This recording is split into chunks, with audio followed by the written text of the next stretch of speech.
এখন ওয়াজ করতেছে। এখন শুনলাম আমাদের ছেলেরা নাকি হাদিস বিভাগে খুব একটা পড়তেছে না, কারণ ওই লিফলেটে মুহাদ্দিস যেটা লেখা যায় না, মুফতিটা খুব সহজে লেখা যায়।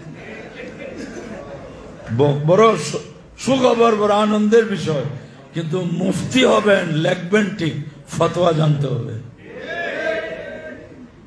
যদি মফত থেকে মুফতি হন তো মুসিবত হবে, ফতোয়া থেকে মুফতি হতে হবে।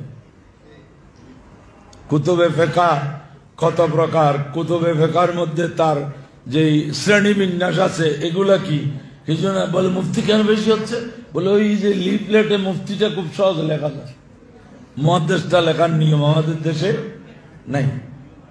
এই জন্য যদি মুফতি, আমি ফিকহ ডিপার্টমেন্ট পড়ি, তো এলম কিভাবে আসবে?